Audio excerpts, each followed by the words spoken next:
Senta aí e vem bater um papo comigo sobre sono. Não existe qualidade de vida, não existe vida saudável sem dormir bem. Se você é mãe, você deve estar escutando isso e pensando, ferrou, porque há meses ou há anos que eu não tenho uma noite de sono de verdade. Também já passei por isso, mas eu adotei algumas estratégias que me permitiram dormir muito melhor e é isso que eu vou compartilhar com vocês hoje. Oi, meu nome é Polly. Se você gosta de conteúdo sobre rotina e produtividade de maneira leve e vida real, aqui é seu lugar, então deixa o like, ative as notificações e se inscreva no canal. Eu sempre fui a pessoa que achava que dormir era perda de tempo. Eu tinha aquela bela frase: nada saudável, nada funcional. O que você faz entre meia-noite e 6 que você não está produzindo? Pois é, eu já fui esse tipo de pessoa. Eu também já fui a pessoa que acreditava que dormir não era para mim e que estava tudo bem, paciência, ter noites de sono horríveis. Então, por muito tempo, eu dormi muito mal, acordava muito, tinha noites e noites seguidas de insônia. E eu achava que aquilo ali era o meu jeito de viver, aquilo ali era eu e não tinha como mudar. Eu tinha nascido assim, tinha nascido com alguma questão sobre sono, e aqui obviamente não estou falando de doença, tá gente? Eu só achava que sono não era pra mim. Até que eu me tornei mãe, aí eu fui entender o que não era sono e principalmente entender que eu precisava dar um jeito naquilo porque eu precisava dormir. A minha filha foi aquele tipo do bebê que não dormia à noite. Então, ela acordava muitas vezes à noite. Ela chegava a acordar 10 vezes à noite para mamar. Ali, eu entendi que eu precisava melhorar a minha qualidade de sono. Para fazer isso, eu adotei algumas estratégias que mudaram a minha vida e que fazem com que hoje eu tenha, a maior parte do tempo, uma boa noite de sono. Então, hoje eu durmo uma quantidade que é saudável de sono a maioria das noites. Acontece ainda de eu ter algumas insônias, mas isso é raridade, graças a Deus. A primeira coisa que eu fiz foi alterar as luzes do ambiente. Então, aquela ideia que a gente faz para criança, eu comecei a adotar para mim. Luz baixa o tempo todo. Então, eu não me exponho a luzes fortes, sabe, na casa, depois das 7. Então, todas as luzes aqui são mais baixas. No meu quarto, por exemplo, eu já nem uso a luz do teto, eu uso uma lumináriazinha lateral. Vou deixar aqui para vocês até o link dela, porque ela tem uma luzinha bem gostosa. Segunda coisa foi dormir mais cedo.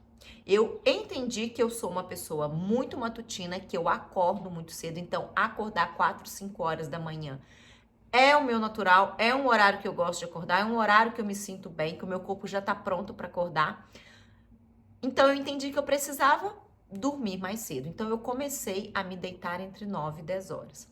Aqui é importante, como eu sou mãe, a rotina da minha filha é montada para acabar mais cedo. Então a rotina dela acaba entre 6 e 7 horas. Entre 6 e 7 da noite ela está dormindo. Eu me deito entre 9 e 10. Então eu durmo entre 9 e 10 da noite, certo? A maioria dos dias, tá, gente? Estou falando do rotineiro. Eu durmo entre 9 e 10 da noite. Isso mudou muito a minha vida. Entender que eu precisava deitar mais cedo. Terceira coisa que eu fiz, não comer nada pesado, principalmente carne vermelha à noite. Então eu raramente consumo carne vermelha à noite. Consumo alimentos pesados à noite. Quando eu vou consumir carne vermelha, eu faço isso no máximo 5, 6 horas da noite. Às vezes eu faço um jantar ali e pronto. Mas eu não consumo nada pesado depois desse horário. E raramente, para falar bem a verdade, eu consumo alguma coisa depois das 6 da tarde. Por quê? Porque quando a gente está fazendo a digestão, o nosso corpo está trabalhando. Então, se você come algo muito pesado ou faz uma refeição muito grande, lá pelas 8, 9 horas, você vai estar trabalhando, seu corpo vai estar trabalhando a noite inteira e isso faz com que você não descanse. É a mesma coisa para o álcool. Por que a gente tem aquela sensação de ressaca? Porque você bebe, deita e o seu corpo, ao invés de dormir, está descansando, ele está processando aquele álcool. Então, no fim das contas, você não descansa. Quarta coisa, não utilizar o celular antes de dormir. Eu sei que é muito difícil, mas aquela coisa de rolar o feed, que É estímulo o tempo todo, dopamina no cérebro o tempo todo, faz com que a gente não consiga desligar e a gente não consiga descansar e dormir da maneira adequada. Além disso, nós imaginamos que vamos ficar alguns minutos e a gente acaba ficando horas e nem percebemos rolando o feed aqui. Então, eu não uso o celular depois que eu me deito. Então, normalmente eu falo boa noite lá no Instagram, coloco o celular no modo avião e paro.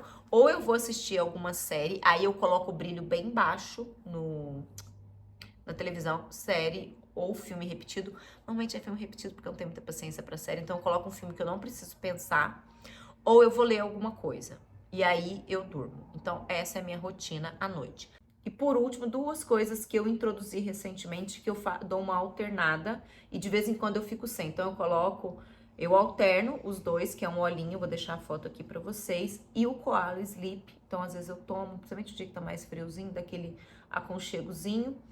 Eu faço normalmente assim, eu uso uns 4, 5 dias, uso o outro 4, 5 dias, depois eu fico uns dias sem, para não dormir só com o uso desses auxiliares. São coisas mais naturais e que pode te auxiliar também. O magnésio, inclusive, já tem até comprovação do auxílio dele para indução de sono. Então, se você tem dificuldade, vale a pena experimentar. Não uso nem nunca usei melatonina, tá? Mas eu acredito também, se você tem dificuldade, vale a pena conversar com um médico para que você saiba se é o caso, se é o seu caso e quais são as consequências.